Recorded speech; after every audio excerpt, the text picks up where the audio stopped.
Bom dia a todos. Bom dia! Hoje a gente vai apresentar o nosso episódio do podcast, que é o Descomplicando o Genoma, e ele vai ser baseado no artigo Projeto Genoma Humano e Ética, escrito pela Maiana Zatz. Nós somos alunos do 4º período de Biomedicina e esse podcast é um trabalho proposto pela professora Yasmin, que oferta a disciplina de Biologia Molecular na Universidade do Estado de Minas Gerais. Meu nome é Luiz, eu vou introduzir então um pouco sobre o que é o Projeto Genoma Humano. Foi uma iniciativa realizada de forma global em 1990, com o intuito de mapear e sequenciar o conjunto de genes que compõem o nosso genoma. E esse genoma nada mais é do que o código genético completo que possuímos no DNA de uma célula. Nele a gente guarda informações valiosas, por exemplo, sobre hereditariedade, diversidade genética e as bases moleculares de diversas doenças. A motivação principal do Projeto Genoma Humano foi compreender a estrutura e função de cerca de 20 a 25 mil genes humanos. E a partir daí desvendando a sequência exata de nucleotídeos que compõem o nosso DNA. Esse projeto, então, envolveu cientistas de várias partes do mundo, colaborando sempre entre os centros de pesquisas, laboratórios e instituições acadêmicas. Um dos pontos principais desse projeto, então, é a medicina genômica. O que seria essa medicina genômica? Ela vai utilizar informações dos nossos genes para personalizar diagnóstico, tratamento e prevenção de acordo com a doença e as características de cada indivíduo. E com a conclusão desse projeto em 2003, foi perceptível avanços na compreensão, principalmente de causas de doenças genéticas de diversas condições, possibilitando o desenvolvimento mais direcionado e eficaz para tratamentos dessas doenças hereditárias. O PGH, então, ele vai, a longo prazo, revolucionar a medicina em geral, principalmente quando for permissível conhecer predisposições de doenças como a diabetes, câncer, hipertensão, doença de Alzheimer, o que vai possibilitar tratamentos preventivos a essas doenças. E também vai atuar na prescrição de medicamentos mais direcionados para cada indivíduo, o que vai possibilitar diminuir os efeitos colaterais. No entanto, esse projeto Genoma Humano, ele levanta algumas questões éticas e sociais que envolvem algumas preocupações relacionadas à privacidade genética, como também a discriminação baseada nas informações genéticas de cada pessoa, e aí vai entrar alguns dilemas éticos relacionados à manipulação desses genes e dessas informações. Então, essas considerações éticas e sociais vão ser destacadas na complexidade e responsabilidades relacionados ao avanço desse conhecimento genômico. Dentro do PGH, então, a autora Maiana Zatz, ela traz algumas aplicações que podem ser feitas nesse projeto. E dentro dessas aplicações temos os bancos populacionais de DNA. E quais seriam suas características? Seria mais benéfica ou se possuiria alguma ameaça em relação a essas informações contidas nos bancos. Mas, primeiramente, o que seriam esses bancos populacionais de DNA? Basicamente, seriam repositórios, como se fosse um acúmulo ali de um armazenamento de informações sobre o material genético de uma determinada população específica. E essas informações elas vão constituir, então, em perfis que vão caracterizar certas populações relacionadas a características específicas. E essas amostras que a gente tem nos bancos populacionais, a gente vai chamar então de impressões digitais genéticas, ou fingerprint dos indivíduos. E nesse artigo a autora coloca um autor muito importante, que é o Richard Dawkins, que vai abordar, é um dos primeiros a abordar discussões sobre os prós e contras desse Banco Nacional. Ele vai argumentar primeiramente a importância desse banco na identificação, por exemplo, de criminosos, contudo, em contrapartida, vai levantar preocupações sobre o uso negativo dessas informações, desses perfis de criminosos presentes no banco.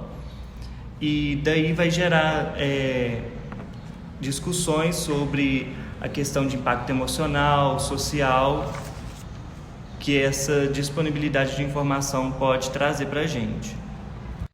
De forma geral, então, os bancos populacionais de DNA traz consigo alguns pós e contras. Podendo citar, então, como pós a resolução de crimes, né, como já falei, identificação de suspeitos, tratamentos personalizados relacionados a alguma patologia, alguma doença e compreensão dessas doenças genéticas. Já nos contras, a gente tem preocupações sobre a privacidade genética de cada indivíduo, o uso indevido de informações e a discriminação genética como um todo. Então, só comentando antes da gente ir para o próximo tópico, né? Eu acho muito legal o quanto esses bancos populacionais ajudam na resolução de crimes. Eu ouvi podcasts, assisti alguns vídeos que mostravam um caso onde, com a ajuda do DNA, né, de um familiar do criminoso, por esses bancos populacionais, eles conseguiram descobrir o assassino e resolver o crime. Então, assim, eu acho muito legal ter esses bancos populacionais. É óbvio que tem também, né, os contras, mas eu acho que em relação a esse pró é muito, muito importante. Muito benéfico. Muito benéfico. Eu sou Ana Luísa e agora eu vou comentar um pouco sobre um outro tópico que a autora também introduz, que são os genes de comportamento. Então, no artigo ela fala bastante sobre como as doenças psiquiátricas e os distúrbios de comportamento, eles têm uma influência muito grande da genética. Os pesquisadores, eles têm tentado identificar os genes de suscetibilidade para os distúrbios e para as doenças psiquiátricas também.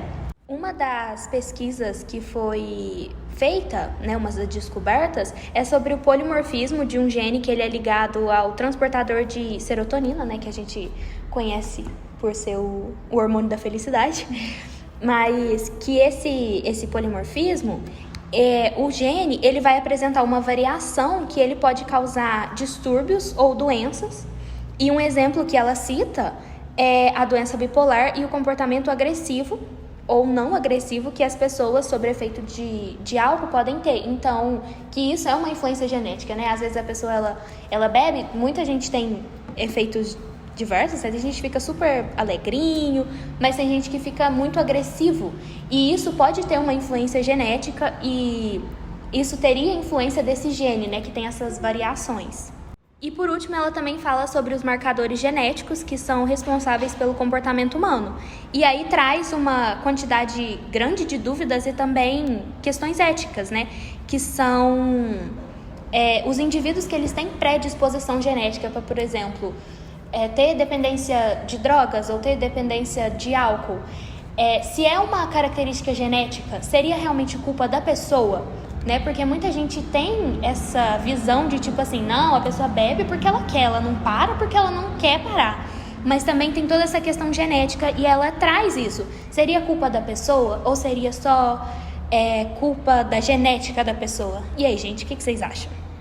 Eu acho interessante questionar, por exemplo, a questão desses genes relacionados a certas doenças. Os ouvintes podem estar pensando da seguinte forma, que essa descoberta de genes de comportamento poderia solucionar bastante coisa, mas e a questão ética e social? Poderia estar tirando também a autonomia de cada indivíduo, dele ser do jeito que ele é, entendeu? E essa alteração de genes para não ter certa doença poderia estar influenciando nisso, a gente ia ter alguns indivíduos meio que controlados, não sei. Ou então tomar isso como uma afirmação, colocando a culpa na genética que ela traz, né? E na verdade não depende só disso. Vale lembrar também que a gente tem que pensar que, sim, o fator genético ele é importante sim, porém o meio que a pessoa vive também é uma coisa que a gente pode colocar como um fator. Então, assim, a pessoa às vezes ela tem o gene, uma predisposição assim para o alcoolismo, para beber, só que, por exemplo, se o ambiente dela não for um local que várias pessoas bebam, ela pode ter influência delas e não beber, mesmo tendo o gene. Tanto quanto também se ela continua com esse mesmo gene, ela tá com pessoas que ali convive com pessoas que bebem muito, ela pode desenvolver isso. Então, essa questão sobre a genética e o ambiente, eu acho que conta mais o ambiente que a pessoa está do que a genética mesmo. Eu sou a Tainá e outro tópico também que a autora traz, seguindo, né, tendo esse segmento ético, é a questão que esse projeto ele possibilita a escolha do futuro bebê para esse casal. Então, a gente pegou também um estudo, assim, a gente estava vendo um estudo que tem em duas regiões, né? Na Inglaterra, eles fizeram, tipo assim, um estudo, né? Mandaram algumas perguntas se na Inglaterra as mulheres preferiam que fosse menino ou se fosse menina ou que elas eram indiferentes.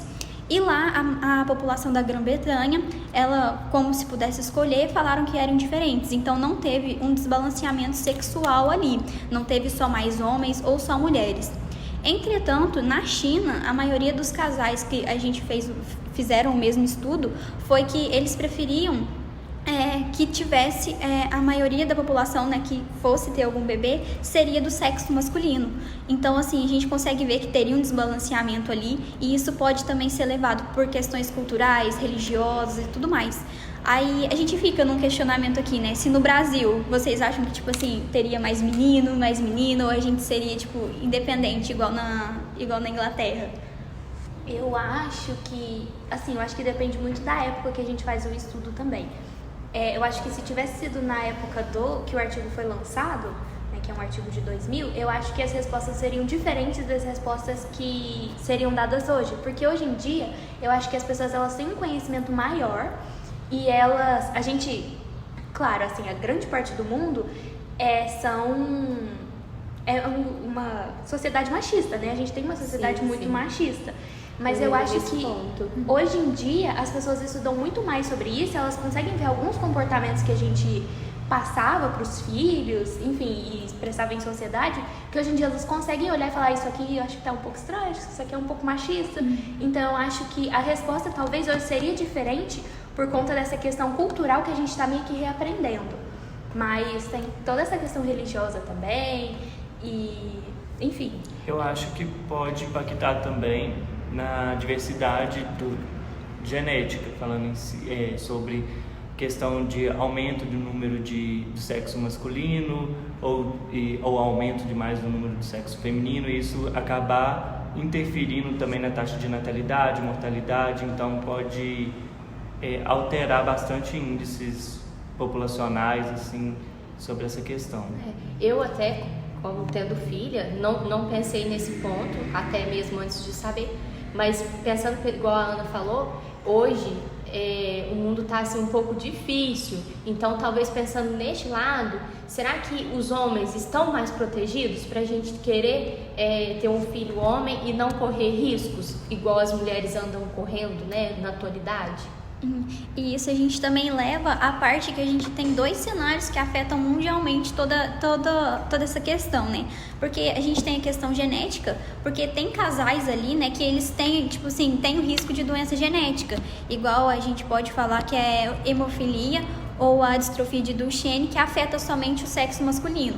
Então, nessa parte de genética, se a gente for parar para pensar, quando o casal fosse escolher, provavelmente escolheriam uma menina justamente para não ter esse risco da criança nascer com essa doença genética.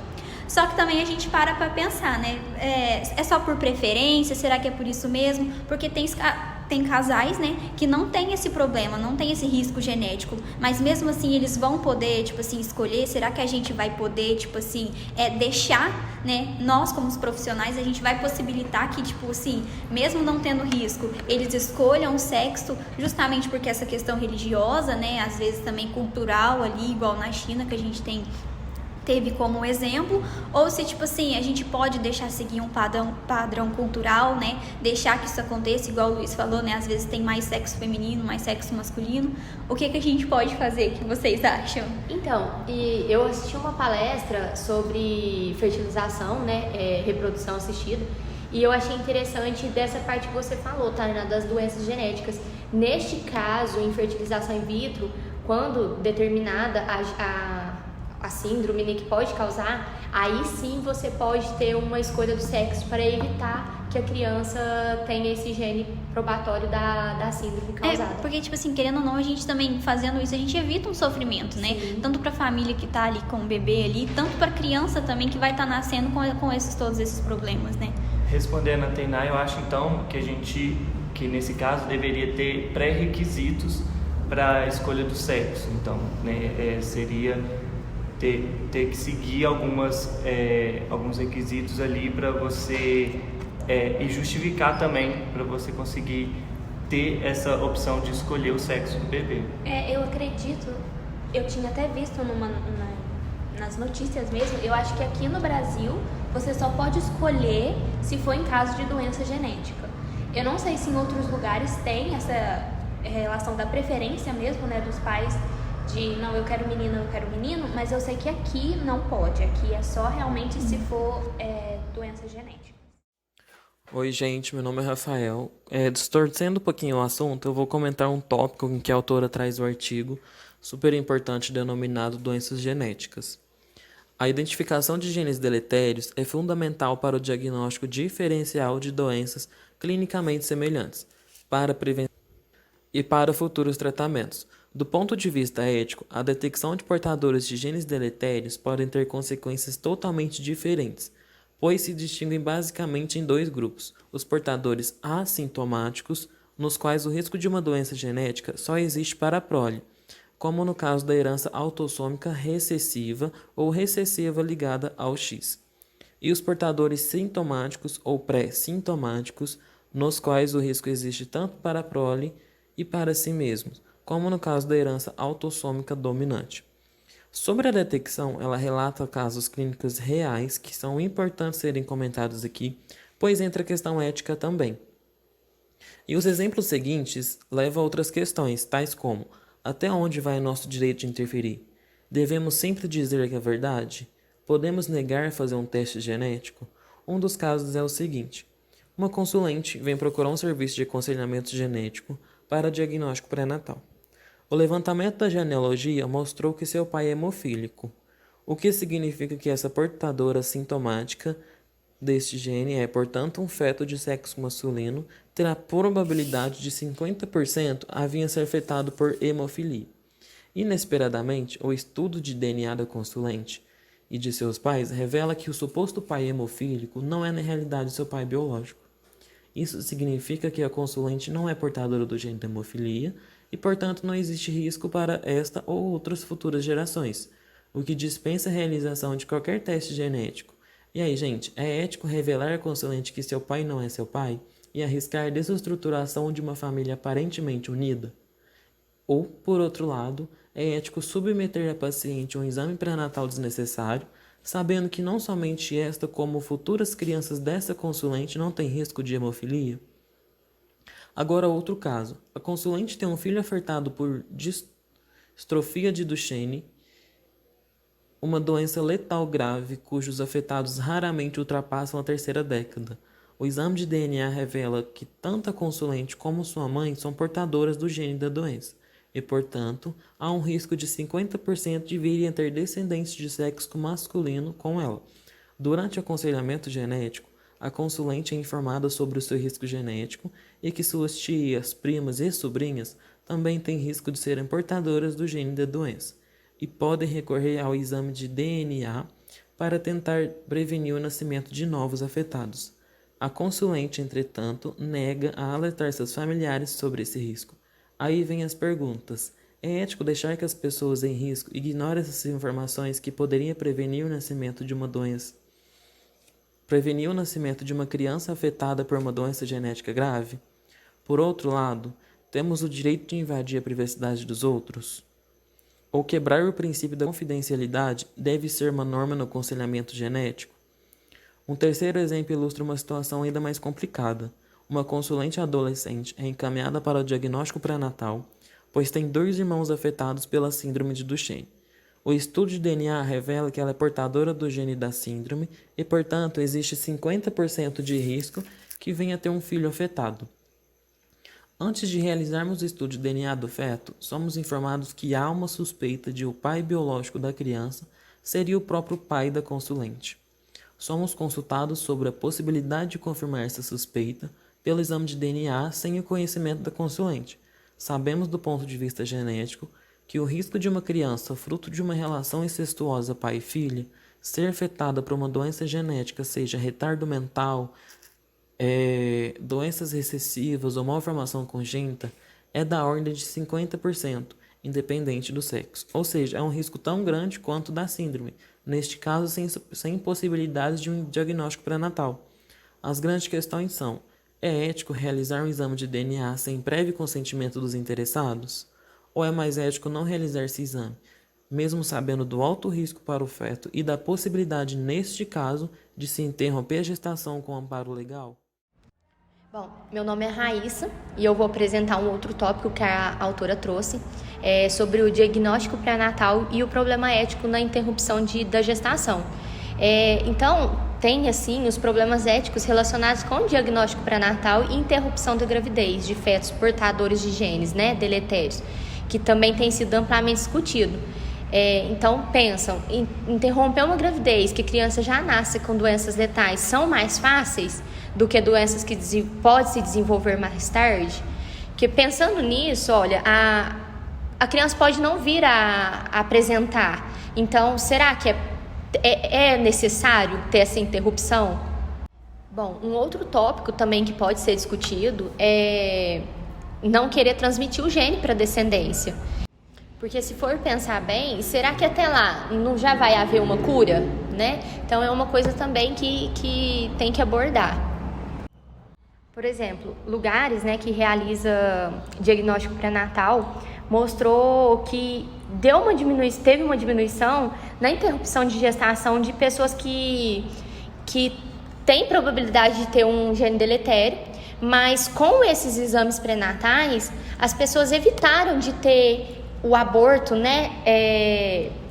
sabendo que a criança não vai ter o risco de ter, ou seja, mostrando que o feto é normal, então, para aquela doença, então para que ter esse aborto, Então fica claro que no caso de diagnósticos antes, evita esse desgaste de ter desse aborto. E hoje em dia também, considerando que já faz bastante tempo, desde esse artigo, já deve ter bastante métodos, devem ter feito bastante descobertas também, que não tem a necessidade de abortar o feto por causa dessas doenças, desses genes deletérios, que hoje em dia já deve ter formas, de lidar com isso e não precisar ser somente o aborto. Então, o que acontece? Na conclusão, esses avanços de biologia molecular têm sido muito rápido e os números de testes genéticos aumentaram muito. E assim, hoje tem que pensar e ser muito debatido isso. Isso já está acontecendo no âmbito acadêmico, Os laboratórios estão aumentando e querendo desenvolver testes de DNA, no caso. E aí, a gente tem que parar para pensar também, porque, por exemplo, será que seria benéfico você fazer esse teste e identificar se você poderá ter Alzheimer ou mutação do gene BRCA1 e BRCA2, que vai identificar uma possível alteração que desenvolva um câncer? Então, tudo tem um contexto, Eu acho até necessário, sim, mas tem que pôr isso numa balança e identificar quais são realmente os prós e os contras. E assim, para vocês discutirem, tá aí umas perguntas. Olha, qual que é o benefício dos testes pré-sintomáticos? Quem vai controlar a confidencialidade, que no caso é muito importante? Quem vai interpretar os resultados e ser responsável pelo aconselhamento genético? E um dos que eu achei até assim muito importante, nós estamos preparados para lidar com a avalanche de conhecimentos que serão gerados pelo projeto Genoma Humano? Bom, a gente vai ficando por aqui. Espero que vocês tenham gostado do podcast Descomplicando o Genoma. Que a gente espera que a gente tenha passado um pouquinho do conhecimento, a gente, consiga fazer com que vocês reflitam sobre isso, né? Espero que vocês tenham gostado. E até uma próxima. Tchau! Tchau!